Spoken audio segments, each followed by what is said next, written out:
Impresa riuscita per Livio Pomponi, il 35enne, ex nuotatore professionista, già campione italiano juniores, ha completato il giro a nuoto intorno all'Asinara entro le 48 ore prefissate come limite massimo per la sfida con se stesso, ribattezzata Asinara Stile Libero.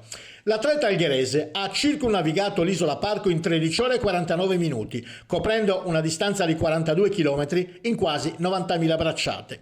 Asinara Stile Libero è stata organizzata dall'Associazione Culturale Bulls and Buffalos, col sostegno del Comune di Porto Torres, del Parco Nazionale dell'Asinara, della Galleria d'Arte A29 Project Room e Accademia Olearia, ed ha avuto l'obiettivo di promuovere la Sardegna attraverso l'originale vicenda di Livio Pomponi, tornato nell'isola dopo tantissimi anni vissuti a Roma.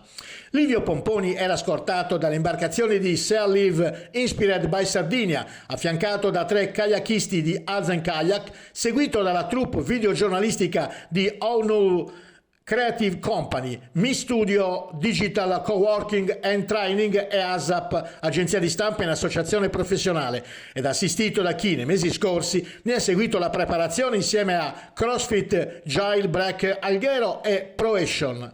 L'ex campione, che oggi fa l'insegnante di sostegno a Olbia, si è tuffato dal molo di Fornelli alle 7.08 di sabato 18 settembre.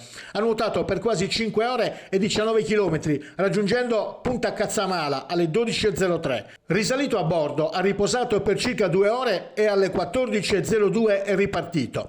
Alle 16.35, messo a dura prova dalle condizioni non ottimali nel mare aperto, ha raggiunto Punta dei Corvi e ha deciso di fermarsi, coprendo il primo giorno 25 km in 7 ore e 28 minuti. Domenica 19 settembre ritrovo prima dell'alba sul molo di Cala Reale, dove ormeggiava la barca d'appoggio. La pioggia ha imposto un rinvio e il nuotatore si è rituffato a Punta dei Corvi alle 7.48.